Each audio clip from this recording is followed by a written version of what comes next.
mistake is they got the decimal in the wrong place, Beulah. Say they got the whisk.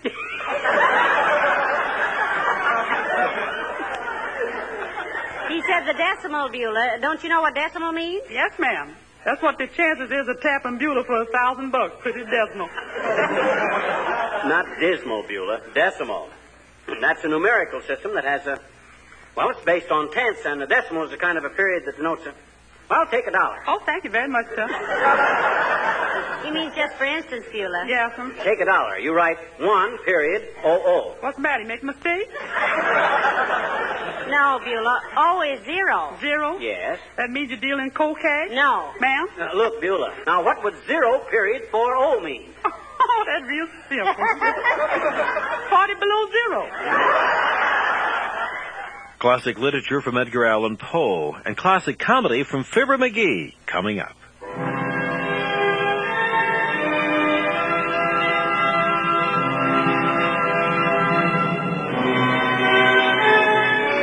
Hello there, Victor Ives here, inviting you to join me now for the Golden Age of Radio Theater. This is the program where we turn back the clock to relive those golden moments of radio's yesteryear to bring you some of the greatest radio shows of all time. We're going to put Poe and comedy together on this program. First of all, Edgar Allan Poe's The Cask of Amontillado, broadcast in 1953 on the Hall of Fantasy. This was a favorite script, and we've broadcast other versions of them, but this is a particularly good one. The Cask of Amontillado from Edgar Allan Poe, The Hall of Fantasy. And then later this hour, from Fibber McGee and Molly, McGee tries to pull some strings to get a fishing license. But first, we'll join you in the Hall of Fantasy. And now, the Hall of Fantasy. Welcome to the Hall of Fantasy. Welcome to the series of radio dramas dedicated to the supernatural, the unusual, and the unknown. Come with me, my friends. We shall descend to the world of the unknown and forbidden, down to the depths where the veil of time is lifted, and the supernatural reigns as king. Come with me and listen to the tale of the Cask of Amontillado. Fools and cowards, Montracer. Fools and cowards. What I say about your ancestors is true, Montracer. Every last word of it. That fat, dull-witted fool, Fortunato. That he should dare to insult the names of my ancestors.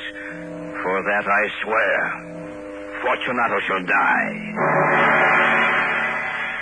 You're listening to the Hall of Fantasy on the Golden Age of Radio Theater. Now back to Edgar Allan Poe's The Cask of Amontillado on the Golden Age of Radio Theater. As my story begins, it was carnival time in Venice, a time of feasting and merrymaking. Fortunato and I had been celebrating with all the rest. Perhaps we'd indulged our taste for wine too greatly that day, but that was when it began. The day was almost spent, and we were standing in front of my house watching the crowd. Yes, my friend. The carnival has been a great success. True, Fortunato. Did you know that it was one of my ancestors who made the plans for the carnival over 4 generations ago? What? Oh, come now, Montracer. You're not serious. It's no joke, Fortunato. It's in the records of the family for any who wish to see. I cannot believe you. He was one of the foremost swordsmen of his age. In fact, all the male members of the family were renowned for their ability with a foil. Even you, Montracer? Yes, my friend, even Montracer. With those spindly legs, you, a swordsman? Take care, Fortunato. What? You dare threaten me? How do you like it, Montracer? How do you like the point of my rapier at your throat? Fortunato, please. And you fancy yourself a great swordsman. It's so funny, Montracer, to look at you all white in the face. So frightened. So brave. I do not know about your ancestors, Montracer, but you certainly have made this carnival the funniest in a long time. A great swordsman. I bid you a brave farewell, Montracer. It was then that I began to hate Fortunato. He turned and disappeared into the crowd.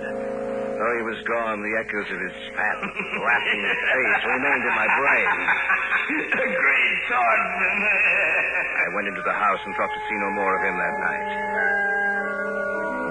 Little by little, the remaining hours of the carnival wasted away until finally I heard the great bell striking midnight, marking the end of the celebration.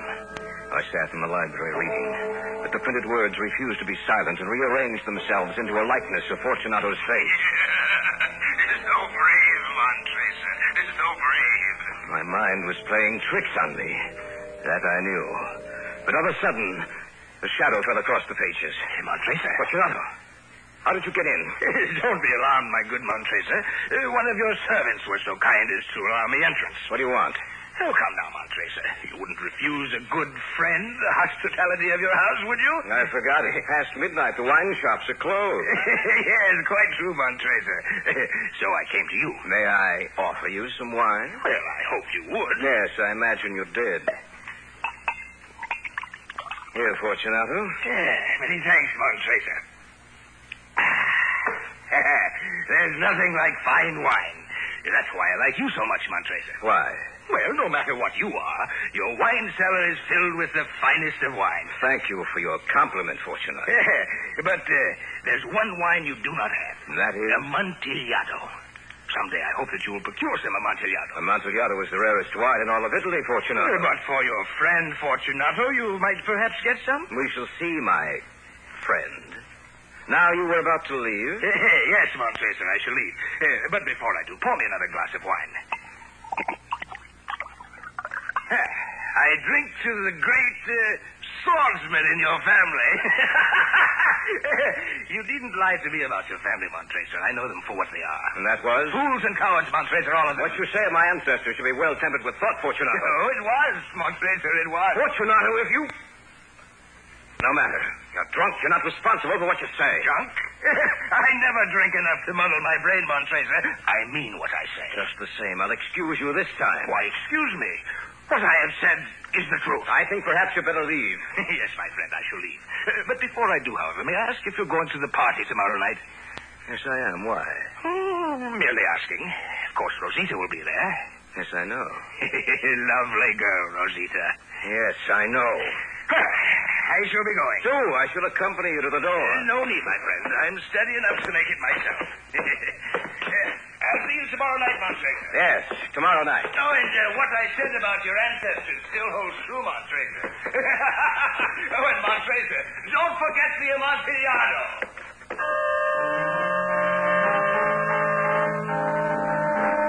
I decided to let the insult pass this time. But if it occurred again, I would settle the score with Fortunato.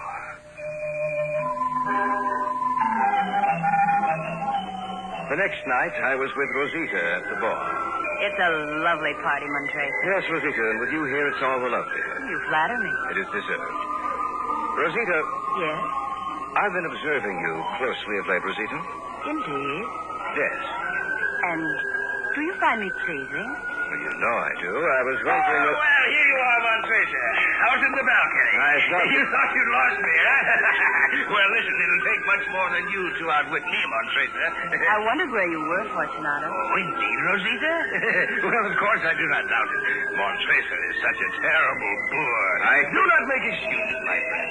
The whole family were boors, and therefore you cannot help it. Can you, Rosita? True that I... Forgive me for bothering you, Rosita. I have come looking for you in the hope that I may have the next dance, Rosita. But I promised to... Don't let me worry you, Rosita. Dance with Fortunato. Are you sure you don't mind? Only too sure. Montresa doesn't mind. How could such a dolt as he mind anything? Shall we go, my dear? Goodbye, Montresa. Enjoy yourself. Never did I think he would go so far as to insult me before Rosita. To deliberately interfere between Rosita and myself. I knew then that Fortunato would pay for his insults. For I hated him more than anyone else on earth. It was then I swore that Fortunato would die. From 1953, you're listening to the Cask of Amontillado on the Golden Age of Radio Theater. Now, back to the Hall of Fantasy. I determined then to even the score, to revenge the desecration of my name, of my family honor, and immediately into my brain flooded a host of ideas to destroy him. What were his weak points? How could I catch him at a disadvantage? If only I could lure him down into the catacombs beneath my house. Few people knew of the vast subterranean caverns that lay beneath the house. But how to get from there? Let me see. Something he said might give me a clue. Something he said. Fools and cowards, Montresa. Fools and cowards. Oh, not that. Something else. And what I said about your ancestors still holds true, Montresa. Montresa, don't forget the Amontillado. The Amontillado. The Amontillado. Don't forget the Amontillado. Don't forget the Amontillado. Yes, that was it. The Amontillado. The Cask of Amontillado. Wine drinker, was he? A connoisseur of fine wines, eh? That was it. That was the way to accomplish my revenge. Amontillado, the rarest wine in all of Italy. Fortunato would die for a glass of Amontillado. Yes. Fortunato would die for a glass of Amontillado. Accordingly, a few days later, I sent him a message saying I would like to meet him at his favorite place of entertainment with wine merchants in, of course. I waited anxiously for his answer.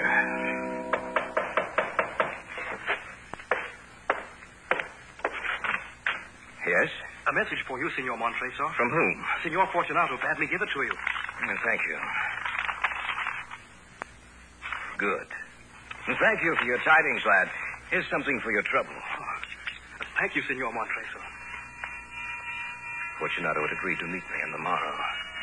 My nerves were tense and the time moved so slowly. I sat by the hourglass the entire night and part of the next day watching the grains of sand mark off the time. Finally, when I knew I could bear to wait no longer, the time arrived. Ah, Signor Montresa. Oh, good day, Ferroni. I was just leaving. Signor Fortunato was over by the window. Confidentially, Montresa, I'm glad you're here. When he's had too much to drink, he's a destructive man. Well, I shall take care of him, Ferroni. Thank you, Signor Montresa. While I'm gone, and if you want something, just call my wife. She's in the rear. Thank you, Ferroni. Good day, Signor Montresa. So you come in, Montresa. Come and join me. I'm quite glad you could meet me today, Fortunato. I hope I didn't inconvenience you by asking you to meet me here. Absolutely not, Montresa. If you had, I wouldn't be here. What are you drinking? Sherry. Will you have a glass? Yes, you can pour me a glass of sherry. Well, I assure you, my friend, it's the very best. There you are. Excuse me, Montresa. I have a cold. You should take better care of yourself, Fortunato. It will pass.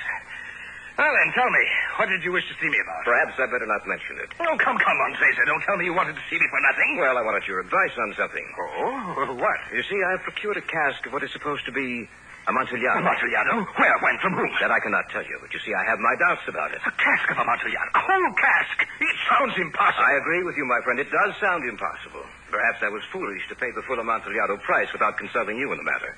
But you were not to be found, and I was fearful of losing a bargain. No, I can't get over it. Amontillado. I have my doubts, for Amontillado. and I must satisfy them. Amontillado. I had contended to tell Lucchesi. If anyone should know, it should be he. He will tell you. Lucchesi is a fool. But he cannot tell Amontillado from common sherry. And yet some people say his taste is a match for your own. They lie. Well, that is a matter of opinion. Well, they lie, I tell you.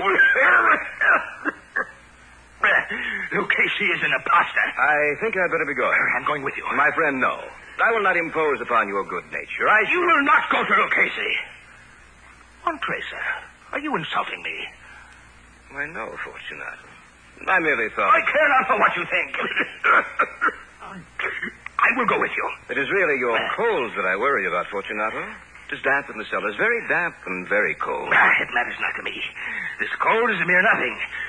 But Amontillado... I must know if you've been swindled. Oh, and Montresa. Yes?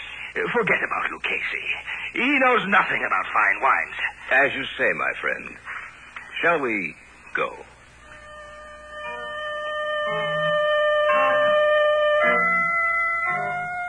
When we reached the house, there were no attendants present.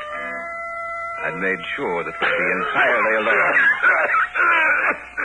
Before we go downstairs, my friend, let us fortify ourselves against the cold and dampness with some wine. The catacombs will undoubtedly make your cold much worse. A capital idea, Montresa. A little sherry, if you please. Yeah, not too much, but not too little either. Have no fears, Fortunato, my friend. It'll be just right. Yes. Let me have it.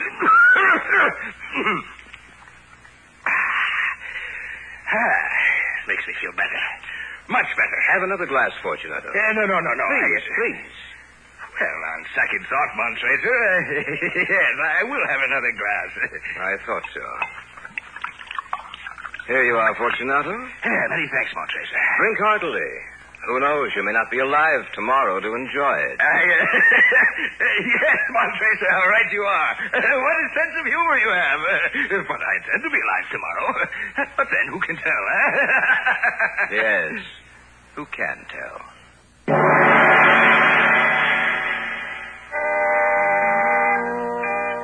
We finished the wine and sat talking for a few minutes.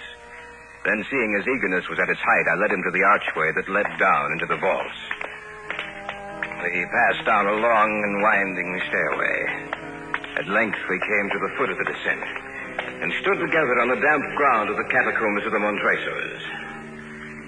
Here we are, Fortunato, in the catacombs of the Montresors. Yes, but the cask of Amontillado, where is it? It is farther on, Fortunato. The walls of this place are so dirty. I hate to be caught down here. How long have you had that cough? It's nothing. Let us proceed. No, we'll go back. Your health is precious. You'll be ill, and I'd be responsible. We might even become lost. Besides, there's always cases. Enough. The cough is nothing. I shall not die of a cough. True, Fortunato. You will not die of a cough.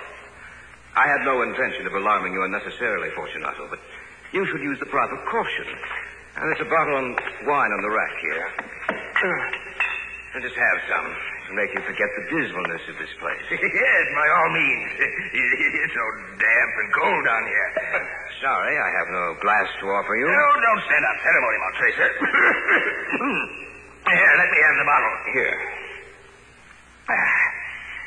This is the family crypt, is it not? Yes, this is the crypt of the Montresors, an ancient and honorable family. Well then, I drink to the buried that repose around us. And I drink to your long life. Yes, that's a good toast. In my long life.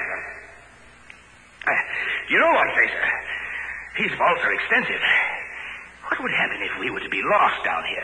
I will not be lost, Fortunato. Still, perhaps we should go back. And leave the Amontillado? Well, we could return another time. If you're afraid, I can always get location. No. Let us proceed to the Amontillado. After all, we shall only be here for a little while. If you insist, Fortunato. If you insist.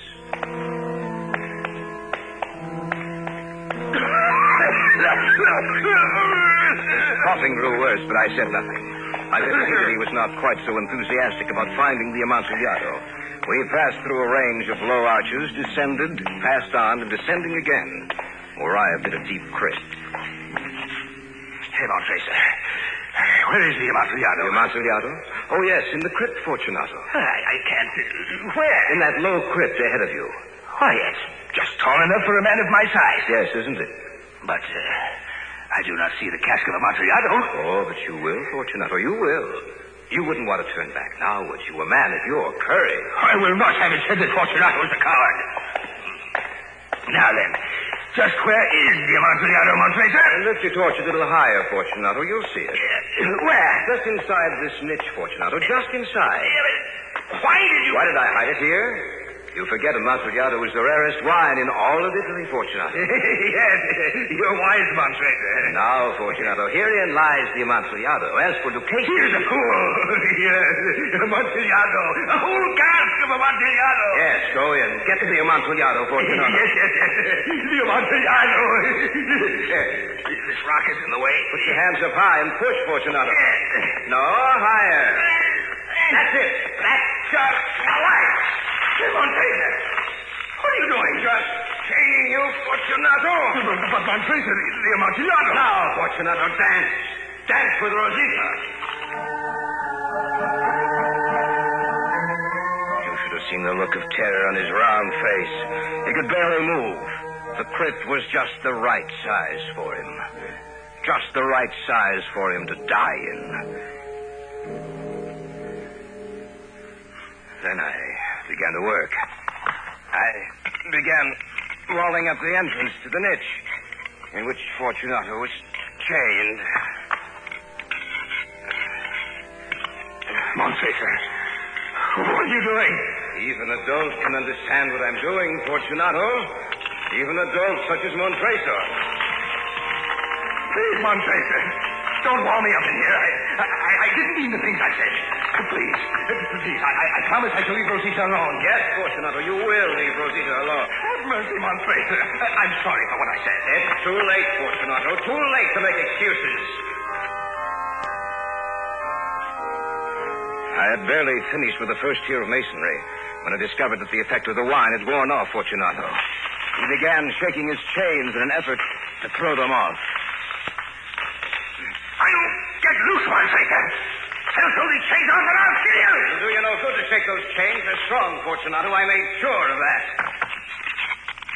Montracer, look, I'll give you anything you want. Rosita, money 1,000 lira. Anything at all, anything. No, Fortunato, I find this payment enough. Montracer, please have pity on me. Pity, Fortunato? You ask for pity? I have no pity for you. For the love of heaven, Montracer! His head was twisted over his shoulder, watching me as I piled brick upon brick. With each stone I put into position, his eyes took on a look of increasing terror and torture. He made little sounds in his throat. I continued my work. I had finished laying the 7th tier of rocks before I paused to rest. The wall was almost upon a level with my chest. Help me, someone! Help me! Montracer's mad. Montracer's trying to kill me! Help me! Anyone at all! You may shout all you wish. No one can hear you. But someone will know that you took me along. But they'll find me even if I'm dead. And you will be punished. Few people know of these catacombs, Fortunato, and those who do are my friends. Yes. This is a very good joke indeed, Montracer. Who would have thought that you had such a sense of humor? But don't you think your little joke has gone far enough? We will have many a laugh over it as we drink our wine, eh? I will have many a laugh over it, Fortunato. I don't think you'll be able to laugh. Montracer, you can't be in earnest. So much in earnest that you'll die for it, Fortunato. Please, Montracer. Please, Montracer! He began to scream. But then, after a while, he was silent. His eyes watched every move I made. With a great deal of effort, I raised the last stone and shoved it into position.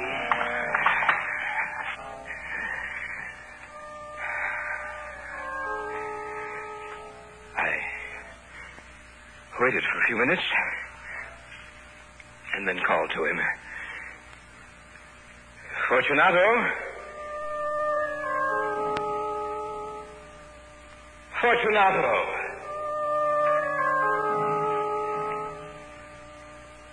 Dear me, where is Fortunato?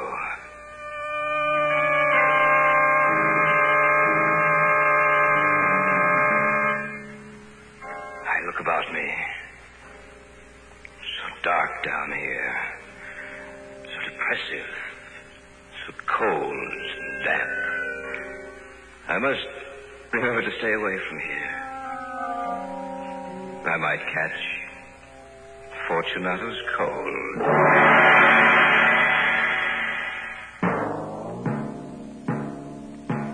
So runs tonight's tale of the unusual, the terrifying, the unknown. Join us again when next we journey down the corridors of the Hall of Fantasy to hear another strange tale of the supernatural. All characters and events portrayed in these programs are fictional, and any similarity to actual events or persons, living or dead, is purely coincidental. That was the very chilling The Hall of Fantasy presenting the Cask of Amontillado. Nothing quite as chilling, however, as a number of years ago I was hosting a television program on the West Coast, And at the end of about a 3-minute speech with very elaborate camera moves and special effects and all of that, I had to say, and now, the Cask of Amontillado by Edgar Allan Poe. It didn't come out right. 27 times in a row, it didn't come out right. You know, here's the Cask of Amontillado. Here's Amontillado. It just didn't happen right. Well, at least nobody got a copy of it for those Incredible Blunders or one of those TV shows. You're listening to the Golden Age of Radio Theater. Now we're going to continue with Fibber McGee and Molly from 1944 as Fibber tries to pull some strings to get a fishing license. Fibber McGee and Molly.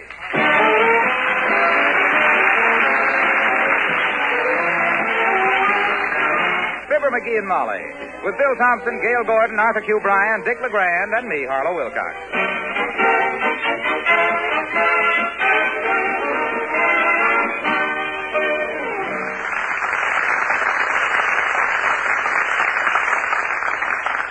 Ordinarily, to get the Squire of 79 Wistful Vista out of his easy chair would take a block and tackle. But when the fishing season rolls around, he's up and away with more tackle than anybody in the block. And here it all is in the living room as we meet Fibber McGee and Molly.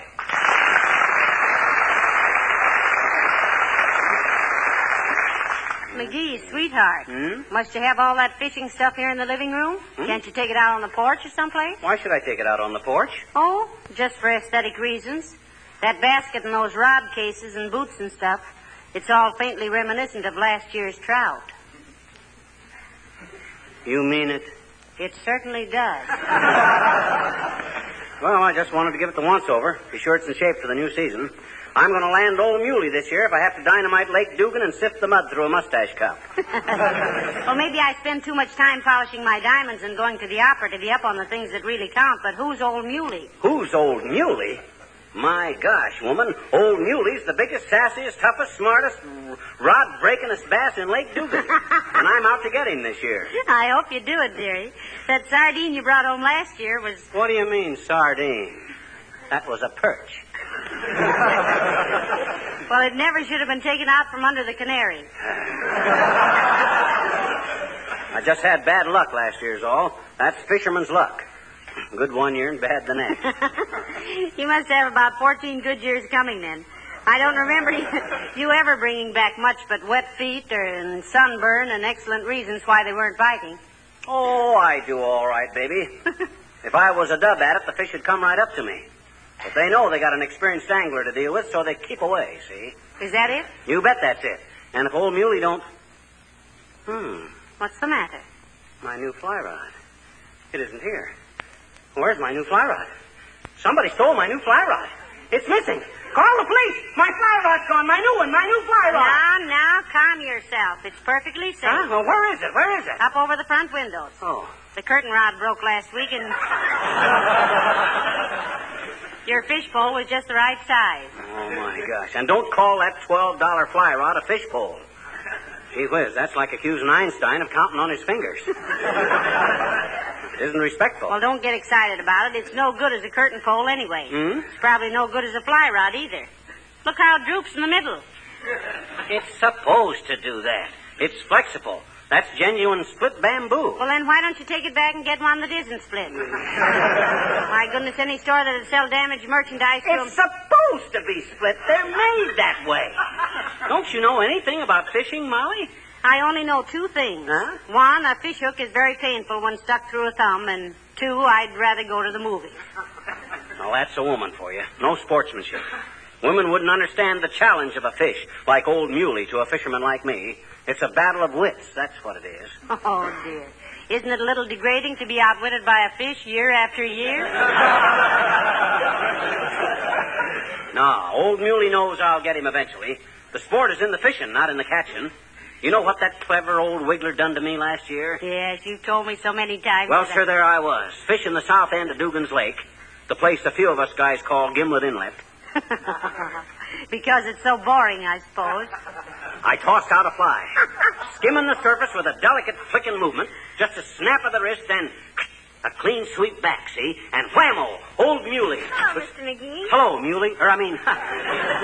Hi, Alice. Sit down, Alice, and listen with bated breath to a fish story. Ever do much fishing, Alice? Oh, when I was a little girl, I used to go out with my father. But it's kind of hard to see what's going on from up in a tree. Up in a tree? Yes, he took me along to climb trees and unfasten his hook when it got caught in a branch. All I ever saw of my father in those days was the top of his hat. Oh, dear. Well, he just didn't know how to cast, Alice. I practiced all summer in the backyard myself. I lay a newspaper down and cast at it from the back porch. Why, I got so as I could snag a want ad from 30 feet. Yes, you really made history, McGee. What do you mean? I think you're the first man who ever swat a newspaper with a fly. Shall I do that again? No.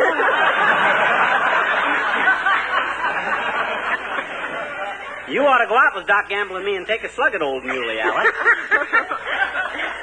Thank you, Mr. McGee, but I never drink anything but soft drinks. Old Muley is a bass, Alice. He lives at the bottom of Lake Dugan. Yeah. Until he gets laughing so hard at the fishermen, he has to come up for a breath of air. I nearly got him last year, though, by George. As I was saying, I flicked the water gently with a brown hackle, and whammo, a strike. How many do you get before you're out? Look, Alice, in fishing, when a fish snaps at the bait, it's a strike, see? Oh. Fishing is like golf that way, Alice. You see, if you talk about it so ordinary people can understand it, you're thrown out of the club. Look, you want to hear this story or don't you? Of course you do. Well, sir, I finally had old Muley on the hook. Boy, what a moment. Slowly I reeled him in. Oh, wait a minute. How did you know it was old Muley on your hook, Mr. McGee? Only an amateur would inquire an interrogation like that question, sis. Why, I'd had old Muley on my hook so often I knew him like a brother. Oh, dear. And he knew me, too.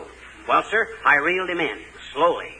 Suddenly he turned and dived to the bottom. I let the line out even and easy. Then I pulled in again. Up, up, up. Then like a flash, I dipped with the net. And there it was, an old rubber tire. Old Muley had gone to the bottom, took off the hook, and snagged the casing with it. Was the tire any good? It was in perfect shape. It was in such perfect shape, I was scared to take it home. So I heaved it back in the lake. Oh, gee. I'm going to tell my boyfriend all about it when he calls up, Mr. McGee. I'll bet he'd like to go fishing with you sometime. Glad to have him along, Alice, anytime. Will you let me know if he calls, Mrs. McGee? Well, we won't be here very long, Alice. McGee is going to the city hall to get a fishing license, and I'm going with him. Well, maybe I'll hear the phone myself. You're sure you don't mind if he goes with you sometime, Mr. McGee? Of course not, kid. Be a pleasure to have him along. McGee's always glad to meet another fisherman, Alice. Oh, he's never done any fishing. Huh? But creepers, how he can use that spare tire. Oh, sure.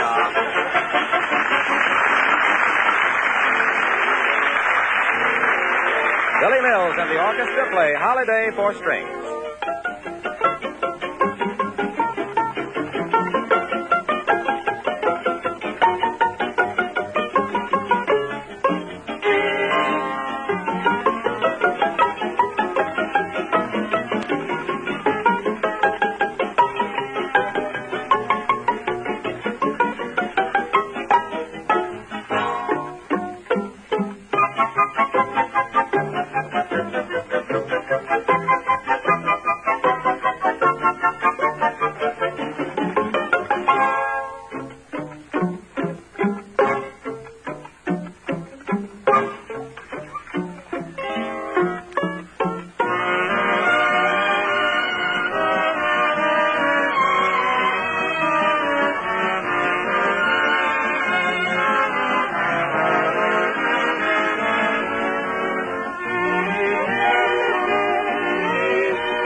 For May 30th, 1944, the Golden Age of Radio Theater is presenting Fibber McGee and Molly.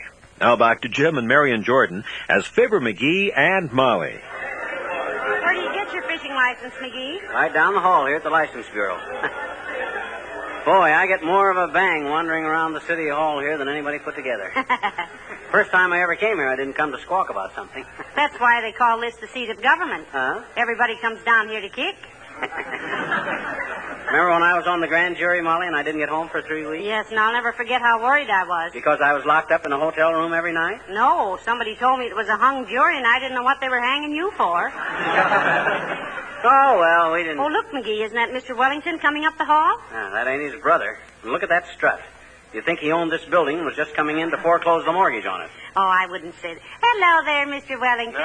Good day, Mrs. McGee. It's so nice to see you. And McGee, it's so. Hi, Wellington. What are you doing around here? Going to throw your collar in the ring and run for dog catcher? You appear to be sadly deficient in your knowledge of city politics, my friend. The office of dog catcher is not elective. It is appointed. My nephew has been the incumbent for many years. Perhaps you know him, Harry Barkwell? Harry Barkwell, the dog catcher. How interesting. Yes, anytime you lose a dog, just wire Harry. I had a cousin who used to be sewer commissioner. Name was Manuel Holstein Coverly. Better known as Old Manhole Cover. That's very amusing. I'm afraid I didn't have the pleasure of his acquaintance, although I knew him very well. But what brings you into this sink of official iniquity and public indifference, McGee? He's going to get a fishing license, Mr. Wellington. Indeed. Are you by any chance a dry fly fisherman? Well, I'm a fly fisherman, but I always keep a couple of bottles of root beer hanging in the water. You an angler, Wellington? Oh, I've been accused of it, McGee, though I don't fish. Here in the city hall on business, Mr. Wellington? Yes, I dropped in to pull a few strings on behalf of my brother. He's in the trucking business. What can he get out of the city hall? The city hauling. Oh? Well, good day, both. Drop in and see me in the near future. Sure? Sure.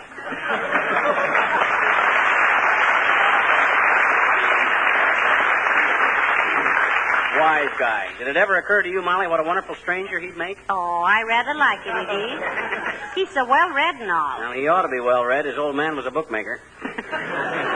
Well, come on, Molly. Here's the license bureau right here. Oh. Heavenly days, what a mob. Why, look at the people in front of the window I want to get to. That's the longest fish line I ever saw. Come on, Molly. Let's get out of here. Wow. Now, what's the matter? Aren't you going to get a fishing license? Sure I am, but I'm not standing in that line all day. I'm no peasant. I got some influence in this joint, and there was never any better time for me to swing it. Who do you know in the city hall? Who do I know? I know Ross Dixon himself. That's who I know. Play rummy with him at the Elks all the time. Who on earth is Ross Dixon? Just the man behind the mayor, that's all. Ross Dixon is the real power in this town. He's the guy who collected $40,000 from the Barbers' Union, telling them it was the poll tax. Sounds like a fascinating personality. What's his official title? I don't know, but you just mention Ross Dixon to any ward heeler in town, and he'll start shaking so hard you could mix a double malted in his hip pocket. Yeah, but where's his office? 3rd floor, Department of Weights and Measures. What does he do there? Just weights and measures, I suppose. I don't know. I think he's... Well, hello there, folks. Hello, Mr. Wilcox. Hi, Junior. Say, do you know Ross Dixon? Never heard of him. Who is he? Who is he? Why, he's the man behind the mayor. Oh, I see. Well, what do you want to see him for? Well, himself here wants a fishing license, and there's too long a line in front of the license window, Mr. Wilcox. And I don't stand in line for anything, Waxy. That's for the peasants. I'll be home cleaning my fish before those lint heads get up to that window. Oh, I think you're being very silly, Fibber. Well, it's simply a case of doing the best job the simplest way, that's all. You hate to stand in line, so you start making things complicated for yourself. Oh? Some people put off polishing their cars, not realizing how simple and easy it is. Yes? They don't realize it cleans and polishes in one easy application. Just spread it on, let it dry, wipe it off, and there you are, shining like new. Why, these days, even an automobile has to keep up its morale. Well, happy fishing, pal. Well, thanks, Junior. Glad to have you come along sometime. You know, we haven't been fishing together since Dewey took Manila. Did Dewey take Manila? Huh? Gee, that won't hurt his campaign a bit, will it?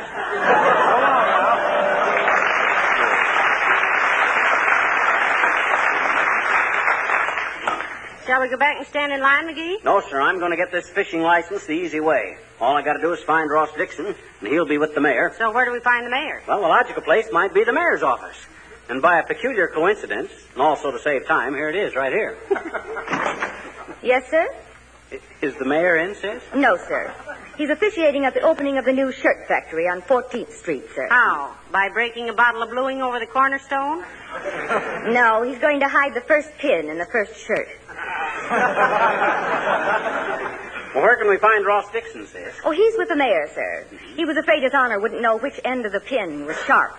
Oh. Will they be back soon? Almost any minute, madam. The mayor is addressing a political meeting in half an hour. I'm just fixing his speech now. Fixing it how? Well, he made several definite statements, which, of course, is a terrible mistake, politically. Oh, I see what you mean. Yeah, that guy has carried water on both shoulders so long he gurgles when he walks. Can I help you with the speech, sis? Oh, no, thank you. It's so vague now, I don't know what he's talking about, so it must be nearly right. Well, thank you very much. Yeah, we'll stick around the hall and wait for him, sis. Politics must be a lot of fun, McGee. Yeah, I guess so. The whole thing is just a matter of pace. What do you mean, pace? Well, if you start to run, you can't stop till Gallup says you'll win in a walk. How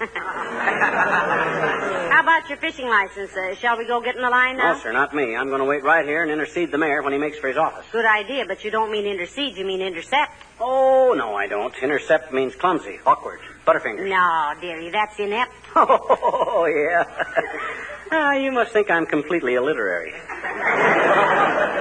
I guess I know what inept means. It means somebody isn't likely to do something. Like if I wanted to borrow $50 from Wellington, he inept to let me have it. Well, I don't like to argue with you, dearie, but in that case it would be isn't apt. He isn't apt to let you have it. No, I'll say he isn't. Last time I tried to borrow from... Hey, then what does intercede mean? Well, let's break it down now. Inter means between. And seed is something you plant, so interseed means between plantings, which means wintertime. My gosh, if we got to wait here all summer and fall for the mayor, we never... Look, McGee, here comes Beulah. Oh, Beulah! Beulah! Well, for goodness sakes, my people.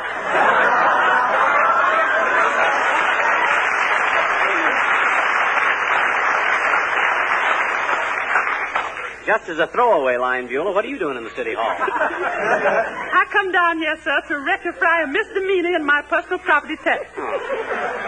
It seemed like they make a small mistake of $1,000. Heavenly days, $1,000. What an error. What's the total amount of the tax, Beulah? $1,004, sir. See? Looks like you've been carrying this notice around for some time, Beulah. Yeah, sir. Everybody I know has seen it, ma'am. And socially, I've moved up several brackets. Well, the whole mistake is they got the decimal in the wrong place, Beulah. Say they got the which?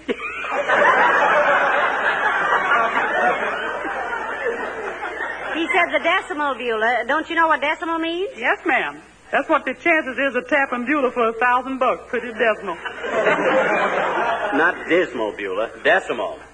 That's a numerical system that has a... Well, it's based on tenths, and the decimal is a kind of a period that denotes a... Well, take $1. Oh, thank you very much, sir. He means just for instance, Beulah. Yes, sir. Take $1. You write 1.00. What's the matter? You make a mistake? No, Beulah. O is 0. 0? Yes. That means you're dealing cocaine? No. Ma'am? Look, Beulah. The decimal system is based on tenths. Therefore, fractions are reduced decimally and indicated by the placement of the decimal point. Now, what would 0.40 mean? Oh, that's real simple. 40 below 0. Oh, no, Beulah. The decimal system has nothing to do with temperature. No, ma'am, I don't think it's so hot either. I guess I just stick to the old-fashioned gazinta system. 2 gazinta 4 and stuff like that. Yeah, it might be simpler at that, Beulah. That's why Arabic numerals are more practical than Roman. Why, McGee? Easier to handle. The Romans did their figuring with chisels. We do our chiseling with figures. Did you the chiseling? Let me go with the mail.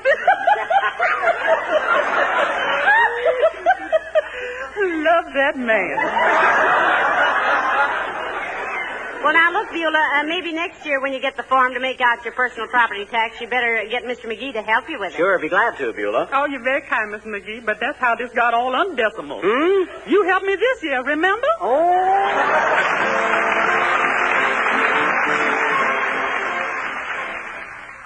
Well, we've been in almost every office in the building, Molly, but the mayor's got to be here someplace. Not necessarily. Anyway, if you have to find the mayor to locate this Ross Dixon, why don't you ask the mayor himself to get you a fishing license? Because Ross Dixon is the guy that tells the mayor what to do, see? Oh. The mayor is just the figurehead.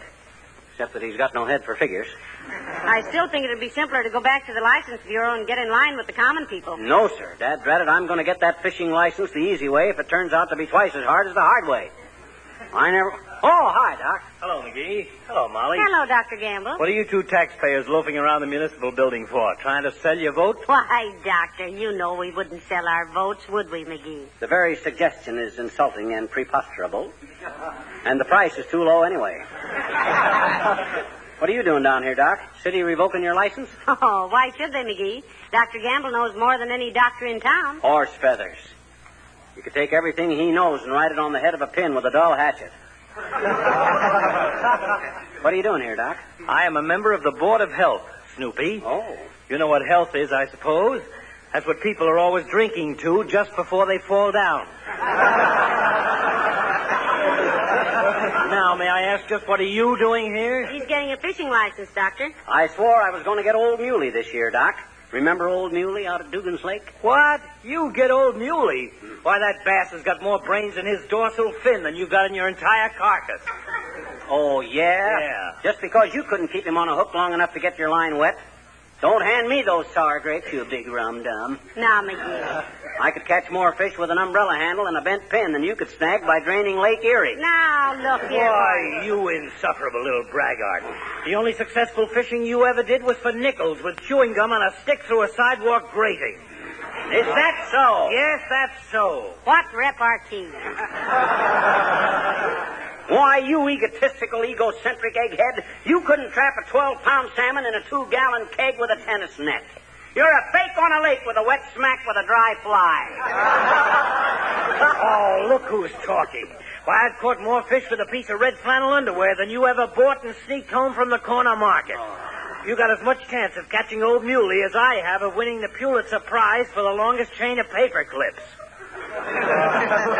Why, you... Hey, Doc. Yeah? You know Ross Dixon? Yeah, very well. Why? We've been looking all over for him, Doctor. McGee wants to see him on business. Well, you don't have to look far, McGee. He's right across the hall here. I was just talking to him. Oh, my gosh. Well, thanks, Doc. You're a pal. Anything for a friend, my boy? Come on, I'll show you where I left him. Oh, fine. Oh, well, it almost looks like mission accomplished, doesn't it, McGee? It's in the bag, baby. I'll show you how it pays to know people in the right places.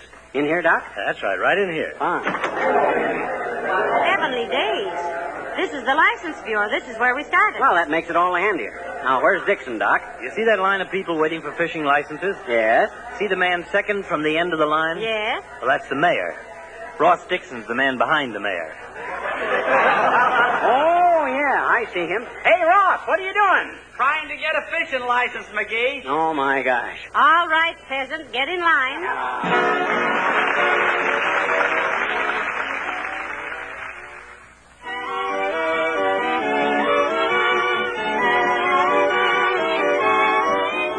I told you we should have taken a streetcar home, McGee. That cab was horribly crowded. Well, I was all wore out from tramping around that city hall.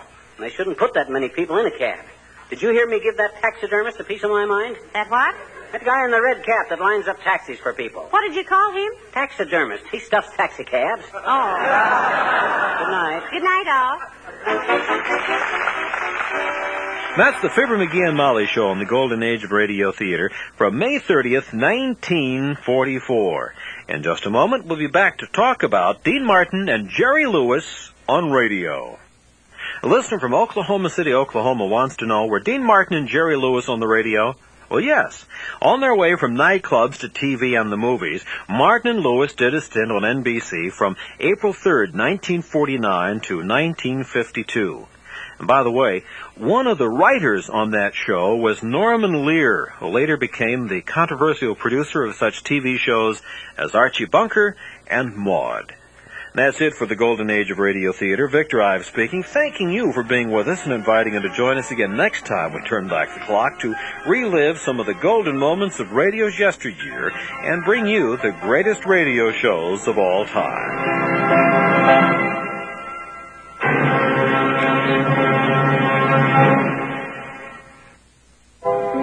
For a copy of today's program, call 1-800-326-0296 and refer to show number 36. That number again is 1-800-326-0296. And remember to refer to show number 36.